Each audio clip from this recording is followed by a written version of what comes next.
Halo teman-teman, ketemu lagi dengan Andi di channel King Kos si Raja Kos. Video hari ini saya akan bahas satu pertanyaan dari komentar di YouTube ya. Saya akan jawab pertanyaan dari ini Bapak Sony ya. Dia nanya, apakah ada video yang bahas cara setup kos yang bisa dilakukan remotely ya? Mulai dari pembelian kos, renovasi, pembelian operator. Misal investornya nggak tinggal di negara atau kota target kos berada. Nah ini Pak Sony bikin pertanyaan seperti ini dan menurut saya pertanyaannya saya jawab di video aja sih biar nggak terlalu panjang jelasinnya kalau di chat gitu ya. Silakan simak videonya sampai selesai.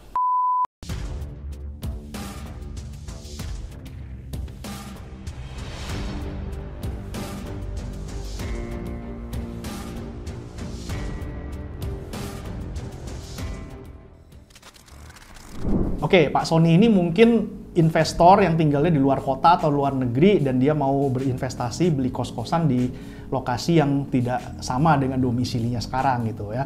Nah, jawabannya kalau dari pengalaman saya ya, bagaimana cara untuk cari propertinya? Kalau cari propertinya mungkin lebih gampang ya, karena biasanya saya kalau mau beli properti, saya dulu juga pernah beberapa kali beli properti, saya sama sekali nggak pernah lihat, tapi itu dulu kan rumah ya, itu rumah sitaan bank, aset-aset kredit macet ditawarin ke saya, misalnya ada di mana Purwokerto atau ada di Semarang atau ada di Cibubur atau apa, itu kan kadang-kadang saya nggak bisa sempat lihat, tapi saya harus segera memutuskan apakah saya mau mengambil aset tersebut apa enggak.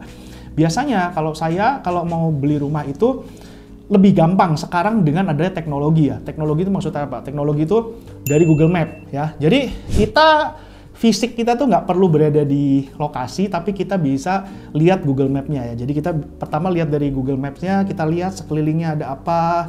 Terus kita bisa masuk ke Google Street View-nya, jadi seolah-olah kita bisa mensurvei lokasi-lokasi yang ada di sekelilingnya seperti apa gitu.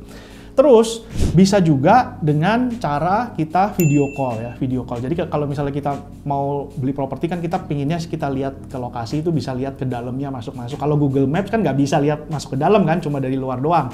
Nah biasanya saya suruh video call atau suruh videoin ruangan-ruangannya segala macam kondisinya. Nah, tapi setelah itu saya video call lebih enak sih, karena video call itu saya bisa tanya jawab gitu ya, komunikasi dua arah daripada cuma dikirimin video gitu. Jadi kalau pertanyaannya tadi yang pertama untuk mencari kos, sebenarnya untuk mencari kos itu masih bisa dilakukan dari jauh ya. Tapi lebih bagus lagi kalau memang bisa datang ke lokasi. Karena apa? Karena kos-kosan itu kita nggak hanya menganalisa dari propertinya ya, itu nggak cukup. Saya seringkali terjebak propertinya saya senang, murah gitu ya, tapi ternyata setelah saya buka kos-kosan di situ ternyata hasilnya jelek. Itu cukup sering terjadi dan itu menjadi bahan pembelajaran buat saya.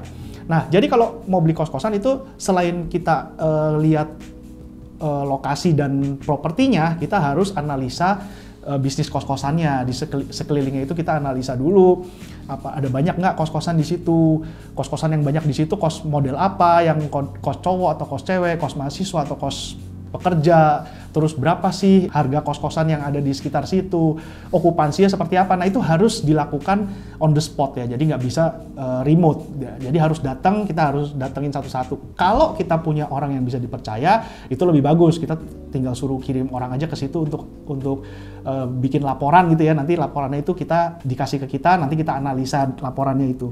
Nah ya itu baru dari pembelian kosnya ya. Nah terus kita masuk ke step berikutnya. Step berikutnya kita harus entah pembangunan, entah renovasi ya. Nah itu juga menurut saya kalau nggak ada orang yang bisa dipercaya untuk kontrol di lapangan, itu pasti banyak ditipunya sama tukang-tukang, sama mandor. Jadi banyak sekali yang orang yang bahkan saya pun mempercayakan pembangunan itu ke teman saya pun aja ternyata juga hasilnya kurang bagus. Kenapa? Karena teman saya mungkin jujur ke saya, tapi teman saya dikibulin sama mandornya. Nah itu juga bisa terjadi.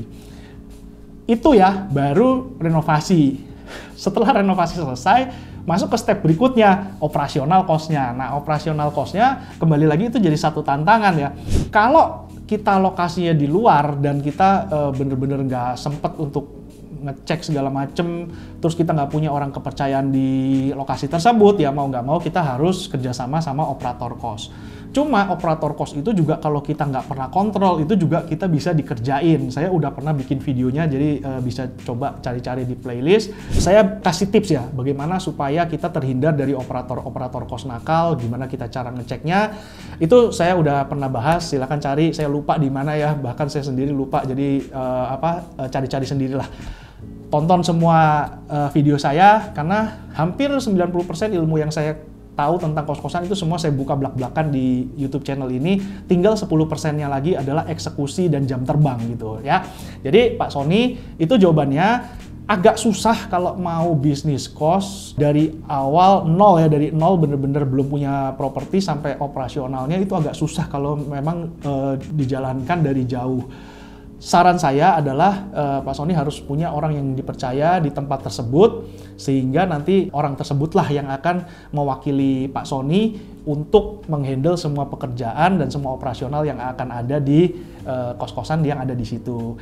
Nah, semoga penjelasan saya ini ya membantu, dan semoga saya doakan ya Pak Sony segera bisa dapat kos-kosan, terus nanti bisa join Arki, nanti di Arki bisa ketemu saya, ketemu sama pengurus yang lain, ketemu sama teman-teman pebisnis kos yang lain yang pengalamannya udah segudang, dan menurut saya di Arki itu adalah komunitas yang terbaik saat ini ya.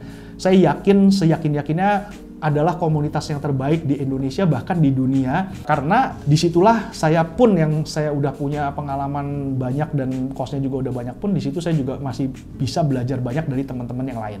Oke teman-teman, terima kasih sudah menonton. Kalau teman-teman ada pertanyaan boleh tulis di komentar, nanti saya akan pilih. Kalau yang bisa saya jawab di chat saya langsung jawab, tapi kalau misalnya pertanyaannya menarik dan bisa saya jawab di video, saya akan bikinin videonya.